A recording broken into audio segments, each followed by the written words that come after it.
पूरी दुनिया में सबसे लाइटवेट सुपरसोनिक कॉम्बैट एयरक्राफ्ट का दर्जा और सौभाग्य आज की डेट में भारत के स्वदेशी फाइटर जेट तेजस को हासिल है, जिसने अपनी काबिलियत और क्षमताओं से भारत ही नहीं बल्कि भारत से बाहर भी लोकप्रियता हासिल कर ली है। अब भारत या फिर भारत की किसी चीज का पूरी दुनिया में नाम हो, ये भला पाकिस्तान और चाइना को कैसे गवारा हो सकता है। इसीलिए ये दोनों ही मिलकर भारतीय तेजस की टक्कर अपने JF-17 फाइटर जेट से करवा रहे थे,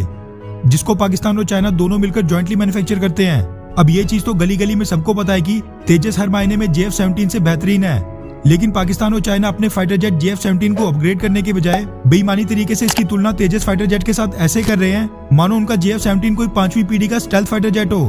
खैर, भारत अपने तेजस फाइटर जेट को दूसरे देशों को भी एक्सपोर्ट करना चाहता है, और कुछ ही हफ्तों पहले तो ये भी खबर सामने आई थी कि मलेशिया भारत से कुल 36 तेजस फाइटर जेट खरीदने का मन बना रहा है। आपको बता दूं कि ये वही मलेशिया है जो पिछले PM महातिर मोहम्मद के कार्यकाल में भारत से पंगे ले रहा था, मगर जब से मलेशिया में मोहिउद्दीन यासीन ने PM पद संभाला है, तब से ही भारत और मलेशिया के संबंध वापस से नॉर्मल होते दिखाई दे रहे हैं। वहीं मलेशिया ने तो कुछ समय पहले ये भी ऐलान किया था कि वो तेजस फाइटर जेट और उसकी प्रोडक्शन लाइन की इंस्पेक्शन के लिए अपनी एयरफोर्स के एक्सपर्ट्स की एक टीम को अगले महीने भारत भी भेजने वाला है।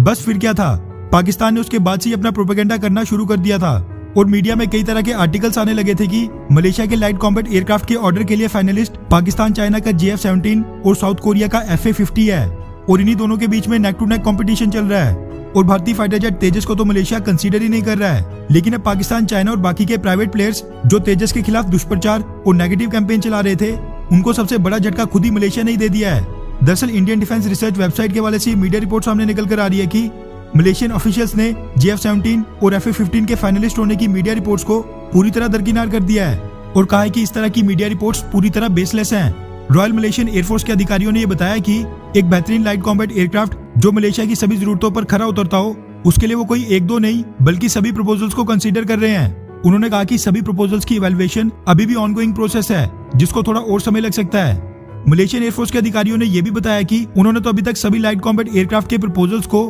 पूरी तरह इवैल्यूएट भी नहीं किया है, फिर किसी एक या दो फाइटर जेट के फाइनलिस्ट होने का सवाल ही पैदा नहीं होता है। रॉयल मलेशियन एयरफोर्स को कुल 36 लाइट कॉम्बैट एयरक्राफ्ट खरीदने हैं, जिनमें से इनिशियल ऑर्डर 12 फाइटर जेट्स का होगा। भारत ने अपने ऑफर को और आकर्षक बनाने के लिए मलेशिया में ही तेजस फाइटर जेट की full maintenance, repair and overhaul facility बनाने का भी ऑफर दिया है, ताकि मलेशिया अगर तेजस फाइटर जेट खरीदता है तो फिर उसको इनके अपग्रेड या फिर रिपेयर और मेंटेनेंस के लिए भारत नहीं भेजना पड़ेगा। मलेशियन अधिकारियों की इस क्लियरेंस के बाद कोरियन मीडिया हाउस, जिसने JF-17 और FA-50 के फाइनलिस्ट होने का आर्टिकल सबसे पहले छापा था, वो स्नैप डिलीट कर दिया है। खैर, वैसे पाकिस्तान, कोरिया और चाइना बेशक जितना मर्जी तेजस के खिलाफ नेगेटिव कैंपेन कर लें, उसकी बुराई कर लें, लेकिन सच्चाई तो यही है कि प्राइस पॉइंट और फीचर्स के हिसाब से देखा जाए तो JF-17 तेजस के आगे टिक के नहीं पाता है। वैसे वेपन सेल्स में कई बार जियोपॉलिटिकल एंगल भी देखने को मिलता है।